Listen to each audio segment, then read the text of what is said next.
Hello guys, this is Edna. Welcome to my channel. Today we are going to talk about Grede. Why? Because she's all over my social media. I saw her interview with Kiki Palmer. I'll put a little snapshot of the interview here. And before even watching the interview, it was a bunch of clips from a few things that she said that people are a bit like outraged for. I saw it a lot on Instagram. Didn't check TikTok, but Instagram is my main place. And why did I decide to make this video? It's because I don't even know who this woman is. It seems like she's very relevant on the entertainment industry because she's a businesswoman. She has works with Kim Kardashian because she's co-founder of Skims, and she's also a co-founder of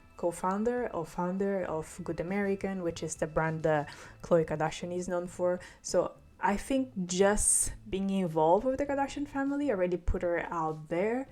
I'm guessing that initially she was a bit more low-key, trying to do all these business moves, but now that her book is out, I think she's doing this promotional activity where she goes to different places to give an interview and just to give it an idea of who this woman is really. So she's a founding partner of Skims, she's co-founder and CEO of Good American. She's also on the board of directors for the Obama Foundation. She has appeared on television as well, so she's a recurring guest on ABC's Eat series, Shark Tank. She also appears on Dragon's Den, which is a similar version of that, but on the BBC. She's also a board member of Baby to Baby. I never heard about it. So it's a non-profit that provides children living in poverty across the country with diapers, clothing, basic necessities that every child deserves, really. Now, who is this woman? What do we know about her background? So she was born and raised in Plaistow, which is on East London, England. She's the daughter of a white English mother who worked for Morgan Stanley, so finance people.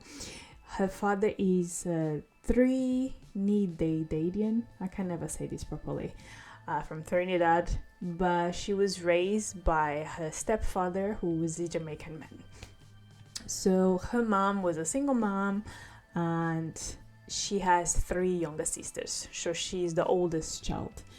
A little bit more about her and her personal life. So she's married to a Swedish entrepreneur called Jens Grede. I think that's how we say his surname. He's also the co-founder of Skims and a denim brand called Frame. So together they have 4 children. She's definitely a busy person. Now, why exactly are we talking so much about this woman? The problem was that during her interview with Kiki Palmer, one of the things that she mentions is that working from home is hurting women in the workplace. And there's a huge backlash for this because obviously people that work from home, it's not just because they want flexibility, but sometimes it's because they want to avoid certain toxic environments at work. Some people are also parents, so it's not easy for them to be at the office at the same time. They really require that flexibility. But from what I could gather, people in the United States, women, specifically black women, got very upset over this particular topic because in a way she's saying that you need to be at work in an extremely toxic environment where you're probably racially abused, where you work and nobody sees that you are actually there, or where people probably don't believe in your capabilities of doing your job, instead of staying at home, getting work done, and just moving on with your life. So it's a rather complicated situation because I understand what she's trying to say. I don't think that she's trying to say, oh, working from home is a career killer. I don't think that she's trying to say that. I think she's trying to say that in order for you to be considered for promotions or for people to see how capable of like how capable you are of getting things done. You need to be physically in a place, which is not fully, I wouldn't say that it's not like it's wrong, but I understand where she's coming from, because at the end of the day, she's English, and working in London, working for very different companies, the mentality here, even though it seems like London specifically, it seems like a city that is very open, so you have a bunch of cultures, different ways of living, different ways of approaching life. When you work in corporate per se, the structure is still very old school. It's not as if, oh yeah, we are giving you super flexibility. Now, some places, I've spoken with different people, some places still expect you to come 4 to 5 days a week to work, and this is like office based jobs. So it's not that, because there is a big conversation about the flexibility, hybrid working as we call it here. A lot of people don't even have accesses. Depends on the profession that you are doing, and working from home doesn't stop you from being a person that actually works quite hard and gives enough value to the company. What I think she means in a way is that for certain kind of structures of work, if you want to be promoted, it is important for you to be physically there, because there is different ways to be promoted. You either have a manager that is able to see your value and wants to help you grow, which majority of people don't have. Like, I don't think I ever had. Or you need to be at work because you need to network with other colleagues of yours. For example, if you want to change department that you're working for, you need to network with the other department that you want to be involved with. So it's not that it's impossible to do those things through Zoom. It's just being next to the person, approaching them. It gives them a different idea of who you are, because realistically, I've worked in a department that is very low-key, so people don't really know what we do and so on. And some people, even though they saw me through Zoom or video calls, we didn't develop a bond. In order for you to develop a bond, you need to be next to the person. This is human beings. This is how we approach life. We create bonds because we develop a relationship with a person. In order to develop a relationship with a person, you need to have closeness. So I think that's what she's trying to say. She's not trying to say that, oh yeah, it's just because you choose to work from home, you're never going to be successful, or if you're an ambitious person, you would never get your goals. I don't think it's about that. I think you need to analyze what you want from your career and decide what is it that you can do that is going to help you progress. And from my personal experience, so I'm already on my 30s, from my personal experience, it is important for you to either have a good relationship with your manager or for you to, network a lot. And the only way for you to network is to go on lunches with people, go to dinners, go to events. That is the only way. So technically, you do need to be physically there to achieve certain things. But this, I would say, is in the corporate world. There's other ways of working, other ways of being successful. It just depends on the industry that you work in. But I think that it's just not fair for her to just say it point blank like that, because not everybody is going to have the opportunity to be working 60, 70, 90 hours a week as some people work. Just because obviously they have the ambitions, there are things that they want to do with their lives. It's not that it's impossible to do that, it's just it's not achievable in the way she thinks it is for everybody. But I do have some thoughts about this. Let me just see what I put on the next slides. So just some general data about working from home, because some of the YouTubers I watched, most of the data was from the United States, so it's just some data from the UK. The study shows that working from home has potential to significantly boost productivity. So you can be extremely productive while working from home. There's some people, especially introverts like me, we prefer to be at home, nice and quiet, so that we can get work done, because it is extremely overwhelming to be in an office environment where people are super loud. It is. If you work with any commercial team, you will know there can be extremely loud people. But I must say that even though I prefer to work from home, the days that I used to go to the office were very productive ways emotionally, because it would push me out of home, which is good for the head. It's good for you to get movement, to be out there, do other things. But also it's good to develop, again, connection with your colleagues. It is extremely important. You don't need to be there every day, but it is important for you to come out of your home and make an effort to connect with your colleagues or with other departments that you will be interested in working with. This is like key to surviving in corporate world. But there's a study here that says, so workers who are parents are more likely to hybrid work, which completely makes sense. They need that flexibility.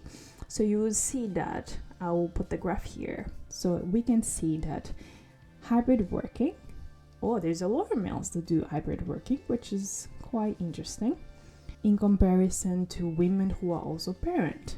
That's very interesting. I would assume that more female would do it than males. So for example, female, we can see there's like roughly 30%. In comparison to men, there's like roughly 40%. That's interesting. So let's have a look. So travel to work only, we can see that more women obviously travel to work than males, but that's something I wasn't expecting. For non-parents, more males travel to work than women. So this graph just shows us that in reality, more males who are parents work from home than women. So I'm guessing women, they stretch themselves to the limit until they are able to actually work from home, having that flexibility. I think women in general are in the corporate world, obviously, are a little bit more scared of how they are going to be perceived, and they want to always stay competitive in relation to their peers, most of them males. So it is interesting to see that, depending on what data you guys have from the United States, in UK, things are not exactly like that. So if we were to go back to what she said, in reality, in UK, maybe that's what she's used to as well, because her mother was going to work while she was, helping raising her younger siblings. So the reality of United States, not United Kingdom, is that women are still go to work regardless.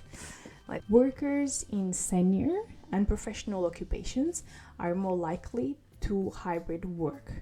You only work from home depending on what kind of industry you work for. So you're not going to be a dentist working from home. Like, that's just not going to happen.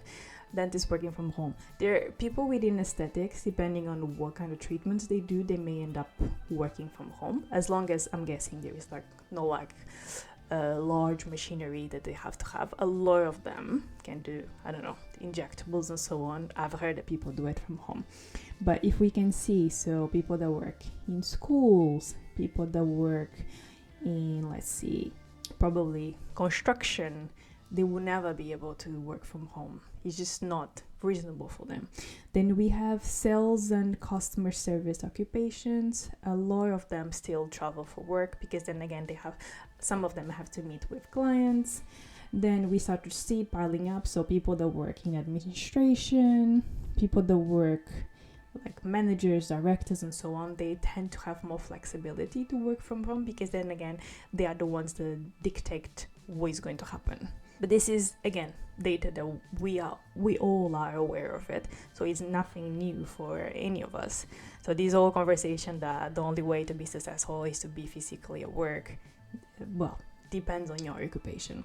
Not just your occupation, but it seems like, at least data from UK, it seems like workers with a degree or equivalent qualifications are more likely to work from home. So you have people like traders, they would never work from home, electricians, people that fix, roofers, all these people, they just don't work from home. If they work from home, it's mostly to do admin stuff. It's never, the actual work is always done outside of work. It's only people that are in certain bracket that are able to work from home and work in a hybrid environment. Another thing that caused the backlash that not many people are talking, at least the ones I saw on social media for me, is that on another interview for Wall Street Journal, she said that she spends 3 hours with her kids on the weekends. So it's pretty obvious how this is going to turn into backlash, but I find interesting how this comes together with her idea of you only be successful if you're physically at work. Because in her mindset, I'm guessing, she grew up with a mother that wasn't at home. She grew up in a situation where she had to look after her siblings. She was to take her siblings to school. So that is a reality of a lot of like parents. So I don't think she doesn't seem, obviously, I don't know her, but she doesn't seem the type of person that would believe that staying at home mom is a profession that she wants for herself.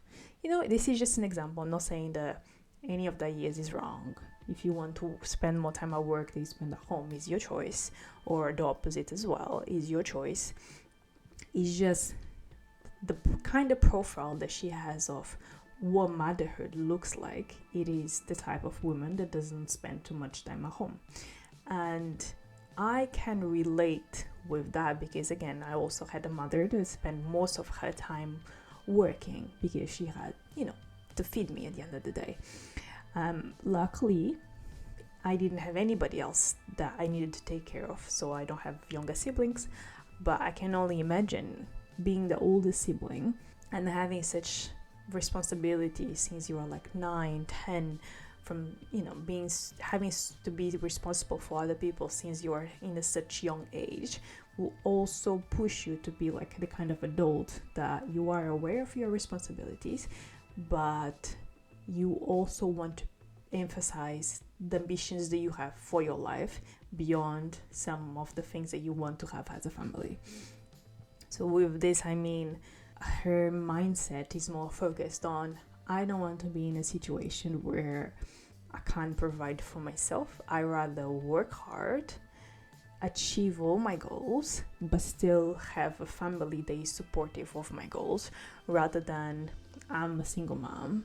I have to work hard, but still I don't make enough money to have maybe like nannies helping me with the day-to-day work, and I need to expose my children to that. I don't know if you understand where I'm coming from.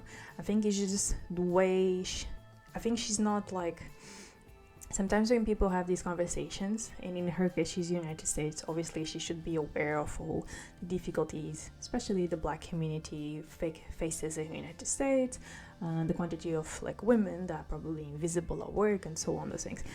It would be important for her to get more knowledge about that before going into like a show and just opening up and saying all these things. But I don't personally think that she means bad. I just think that what she's saying is just the way she grew up, and that's her expectations on life. It's not really about not caring about the Black community, or she's privileged because she had like a husband that could invest on her idea and then they became successful because of that. The way life goes is really about you finding opportunities to get where you want to be. So she found an opportunity while, developing this relationship with her husband. Her husband wanted to invest on an idea of hers. This idea turned into something extremely good and benefit them financially a lot. So she now can have this lifestyle. She then can approach people like, Kris Jenner, I would like to have like a brand of XYZ with like your daughter. And then Kris Jenner, being again this businesswoman, decided, okay, let me talk with my daughters, let's make this happen. And then realistically, the woman is very good with ideas. Maybe her mindset in the way women should actually work, it may not be entirely correct, but she's not entirely wrong. At the end of the day, we work in a world that is managed pretty much by men, and in order for some of us to be successful, what we know as what motherhood, or like what a marriage should look like, it will be a little bit different. And maybe this way works for her, and that's fine, but that does not mean that you have to follow what she does if you believe in something completely different. So I think regardless of what a person believes, you need to respect other people just have different feelings about it. And I don't think there is some kind of propaganda for us to go all back to work. Maybe that's the expectation that she has, but then again, she comes from a way more traditional country, let's be honest. Yes, United States, there's different states that are a bit more like conservative, but in England, people are conservative. So this kind of speech does not surprise me at all, because I live in London, so I see how things are. So okay, I just wanted to make this video just to give like perspective on these things, and at the end of the day, I find it quite funny. I find it quite funny analyzing and watching the interview. Check the interview with Kiki Palmer. It's not a bad interview. It's quite good, actually. It's good. There are certain things that you can find that Emma is a little bit relatable, other things not so much, but it's still like an interesting story. Would I buy the book? I'm not really sure. Unless there is more about her background on the book, I'm not really sure if I'm going to buy it. But it is interesting to have a successful woman putting out there a book, and hopefully it's something that encourages other women to be more ambitious and to stick with their ambitions, because yeah, people like us exist. I hope you like this video. Leave your comments in the section below. See you next time. Bye.